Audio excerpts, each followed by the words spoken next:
नहीं पढ़ा, मजहब नहीं पढ़ा, मसलक नहीं पढ़ा। अल्लाह अकबर। तेरा हाल तो ये है मेरे भाई कि तेरा गुस्ल भी 3 बच्चे पैदा होने के बाद दुरुस्त न हो सका। जिसको गुस्ल करते ना आया 3 बच्चों की पैदाइश के बाद भी, वो कौम इज्जत पाएगी? वो कब महमूद गजनवी बनेगी? उस कौम को फारूक आजम की तरह इख्तिदार मिलेगा? नहीं, ऐसा नहीं हो सकता। हमारी ख्वाहिश क्या है? अच्छे कपड़े पहनो, इज्जत मिलेगी। अच्छा मोबाइल इस्तेमाल करो, इज्जत मिलेगी। अच्छी गाड़ियों में घूमो, इज्जत मिलेगी। नादान हो। अच्छे कपड़े पहनने से कभी मना नहीं करता, मैं तो कहता हूं पहनो, इसलिए कि दूसरों के दरमियान जीना है, पहनो। अच्छे जूते पहनो, लोगों के दरमियान जीना है, पहनो। आप कहेंगे आप ये कहां से लाते हो? मैंने कहा मैं दीन से इधर उधर हटने को तैयार नहीं। मेरे दीन में सब मौजूद, हमारे मजहब इस्लाम में सब मौजूद है। एक मरतबा इमाम मूसा काजिम ने बड़े महंगे जूते पहने, और बड़े महंगे जूते पहनकर जब बादशाह ने बुलाया तो उसके दरबार में उन्हीं जूतों के साथ गए। बादशाह का नाम तो नहीं लेता। बादशाह ने चिढ़कर कहा, आले रसूल हो, सैयद हो, इतने महंगे जूते पहन के आते हो, नबी की औलाद है। हंस के कहते हैं इसीलिए इतने महंगे पहनते हैं कि तुम जैसे दुनियादारों की नजर हमारे जूतों पर रहे, हमारे चेहरे तक पहुंचने लगे। बस हमारे जूते ही देखते रहो, हमारे चेहरे तक नौबत ही ना आए। तो ऐसे जूते पहनो कि लोग तुम्हारे जूते पर ही नजर रखे, चेहरे तक उनकी औकात भी नहीं है। हाँ, मैं मना नहीं कर रहा हूं, लेकिन मूसा काजिम जैसा चेहरा तो बना। तूने तो चेहरा यहूद और नसारा की तरह बना रखा है।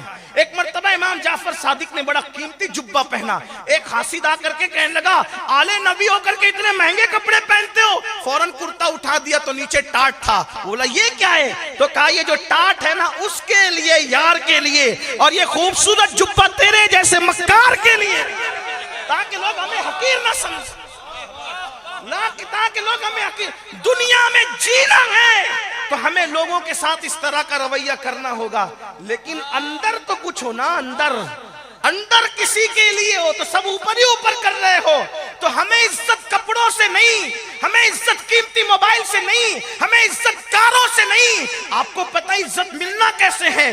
जिस वक्त बैतुल मुकद्दस फतेह होने करने के लिए मुसलमान बैतुल मुकद्दस की तरफ बढ़ते हैं और मुसलमानों के आगे चाहे वो दूसरी ताकतें हार जाती है, तो उनके उलमा बैतुल मुकद्दस की दीवार पर खड़े होकर कहते हैं, तुम कितनी भी कोशिश कर लो, तुम लोग हमसे बैतुल मुकद्दस ले नहीं सकते, क्योंकि हमारी मजहबी किताब में लिखा हुआ है कि एक दरवेश बादशाह होगा, उसके हाथों बैतुल मुकद्दस फतेह होगा। एक दरवेश बादशाह होगा, उसके हाथों बैतुल मुकद्दस फतेह होगा। अल्लाह अकबर। अबू उबैदा इब्नुल जर्राह बड़े होशियार थे, उनको अमीनुल उम्मा कहा गया है। उन्होंने नीचे से कहा, उस बादशाह की सिफत भी तो लिखी होगी, बयान कर। तो कहा हाँ, तेरा चेहरा गोल है, वो तू फतेह करने आया ना बैतुल मुकद्दस, तेरा चेहरा गोल है, तू ना कर सकेगा। उसका चेहरा थोड़ा सा लंबा है, उसकी दाढ़ी बड़ी बड़ी पतली पतली सीने तक आई हुई है, उसका चेहरा सुर्ख है, उसके होंठ पतले पतले हैं, तेरे गाल ऊपर है, उसके गाल अंदर की तरफ है, और उसकी जो लुंगी है वो उसके टखने के ऊपर है, उसका लिबास इस तरह का है और वो इस तरह का और इस तरह का है। जैसे जैसे वो पढ़ता जा रहा था, अबू उबैदा मुस्कुराते जा रहे थे। उस बूढ़े राहिब ने कहा, मेरी बात पर तू हंसता क्यों है? तो फरमाया, तू जो सिफत बयान कर रहा है वो दरवेश बादशाह हमारे ही पास है, लेकिन वो बैतुल मुकद्दस में नहीं, वो मदीने मुनव्वरा में मौजूद है। सुभान अल्लाह। नारे तकबीर, नारे रिसालत। बुला उसको, अगर मैं देख लूंगा तो उसको बिन लड़े चाबी दे दूंगा। फिर अबू उबैदा खत लिखते, अमीरुल मोमिनीन जानशीन रसूल फारूक आजम सैयदना उमर इब्नुल खत्ताब गैसुल मुनाफिकीन इमामुल मुजाहिदीन इमामुल मुशाहिदीन फी रब्बिल आलमीन। अल्लाहु अकबर। मेरे नबी का जानशीन, मेरे नबी का परवरदा, मेरे नबी का तरबियत याफ्ता, जिसको रसूलुल्लाह ने सजाया, संवारा, निखारा और इतना बुलंद कर दिया कि आका फरमाते, मेरे बाद कोई नबी होता तो वो उमर इब्ने खत्ताब होते। ला नबी बादी, मगर मेरे बाद कोई नबी नहीं। 3 बर्रे आजमों का हाकिम, एक मुल्क का नहीं, 3 बर्रे आजमों के हाकिम को खत लिखा है, बैतुल मुकद्दस आना है। आज देख लो दुनिया के वजीरों को एक मुल्क से दूसरे मुल्क जाते तो कितना इतराते हैं, फिर भी हाल ये होता है कि लोग नजर उठाकर देखते भी नहीं। जिन लोगों को पता उनको पता है, मुंह तकते रहते लोग। ये औकात है और हम नए कपड़ों से जाएंगे, चार्टर फ्लाइट। मैं किसी एक मुल्क की बात नहीं कर रहा हूँ, ये दुनिया के सारे मुल्कों का। वरना कोई मुल्क का आदमी, पड़ोसी मुल्क का आदमी, अड़ोसी मुल्क का मुझ पे नाराज हो जाए कि आप हमारे मुल्क का। मैंने कहा हम तो जनरल बात कहते हैं, शराब के खिलाफ तकरीर करेंगे तो कोई शराबी उठ के लड़ेगा हमारे खिलाफ करे, हमें तो पता ही नहीं शराबी कौन है, हम तो अपनी बात करते हैं। तब ये चार्टर फ्लाइट जो चोरी चोरी चुपके चुपके लिए जा रहे हैं उनकी बात हो रही है। जो है वो है, जो कौम के पैसे चुरा कर रोजाना नए कपड़े पहन रहे, जो है सो है, हमें नहीं पता कौन है, हम तो जनरल बात करने के आदि करते रहेंगे। जिनकी बेइज्जतियां हो रहे हैं लोग तकते नहीं तकते उनकी तरफ, लेकिन आओ, जालिमों की इज्जत कहीं नहीं है, ना जमीन के ऊपर है ना जमीन के अंदर है, लेकिन 3 बर्रे आज़मों का वाहिद यक्ता हाकिम, जिसको वो यहूदी उलमा दरवेश बादशाह कह रहे थे, फकीर बादशाह, उस तक खत पहुंचा तो उसके पास दूसरा लिबास भी नहीं था। इतना लंबा सफर करना, एक ही जुब्बा, एक ही कपड़ा है, पेवन वाला फटा हुआ। उसी फारूक आजम को बताऊं, ये दीन है मेरे भाई, दीन गया कपड़े निजात नहीं दिला।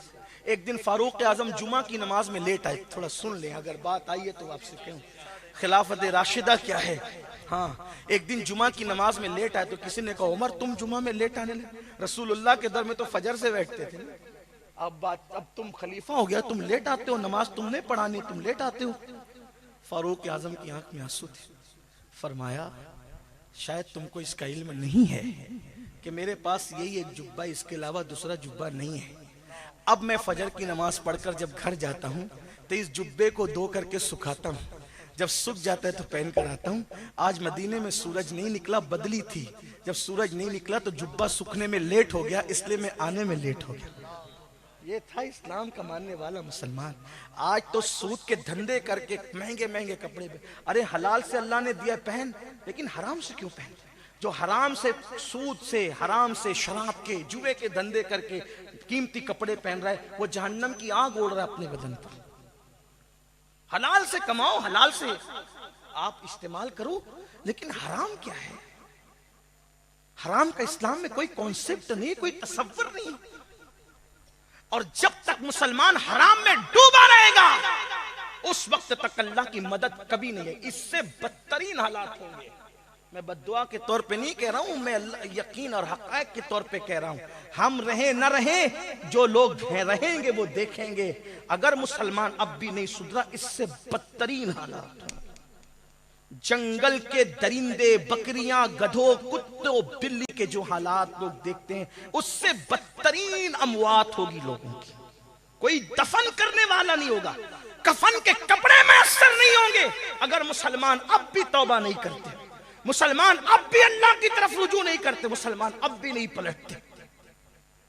फारूक आजम को खत लिखा, दूसरा ना लिबास था और ना दूसरी एक ही सवारी थी।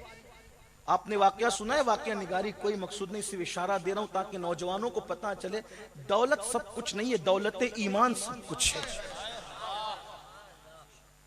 मोबाइल का कनेक्शन सब कुछ नहीं है, मदीने का कनेक्शन सब कुछ है। हाँ, ऊंची कारों के अंदर बैठ जाना सब कुछ नहीं है, शरीयत मुतहरा को अपने ऊपर नाफिज कर लेना सब कुछ है। उससे खुदा तुम्हारा वो रौब पैदा करेगा कि इंशाअल्लाह जानवर भी तुम्हारा एहतराम करते नजर आएंगे। लोगों को हैरत होगी अगर बात करूं तो फारूक आजम रदी अल्लाह ताला अन्हु के ऊंट चराने के लिए जब जानवर जाते थे तो फारूक आजम रदी अल्लाह ताला अन्हु कहते थे मैं अल्लाह के काम में लगा हूं, अब जरा तुम सीधे सीधे चरना। तो वो सीधे सीधे, उनको चरवाए की जरूरत भी नहीं पड़ती। आप समझते क्या है? हलाल को, दीन को आपने क्या समझा है? आपने दीन को समझा क्या है? दीन की अहमियत आज मुसलमान के पास नहीं। क्यों? इसलिए कि हम पैदाइशी मुसलमान हैं। हमें दीन हासिल करने के लिए ना बेटा कुर्बान करना पड़ा, ना भाई कुर्बान करना पड़ा, ना बेटियों की कुर्बानी देनी पड़ी। वो जो असहाबे रसूल थे, हुजूर के सहाबा, हुजूर की अहले बैत, उन्होंने कुर्बानियां दे करके दीन हासिल किया था ना, तो तब उनको उसकी अहमियत का अंदाजा था। हमें कोई अहमियत का अंदाजा नहीं है। हम तो मुसलमान बाप के घर में पैदा हुए, गोश्त अंडा मच्छी खाने वाले मुसलमान बन गए और इसी पर जन्नत का सौदा करने लगे। सुन लो अच्छी तरह से, असल दीन की तरफ आओ। तो इख्तिसार के साथ काम लेते हुए अर्ज कर रहा हूं कि फारूक आजम एक ही सवारी है, ऊंटनी है, गुलाम को साथ ले जाना है, लेकिन दुनिया ने देखा ये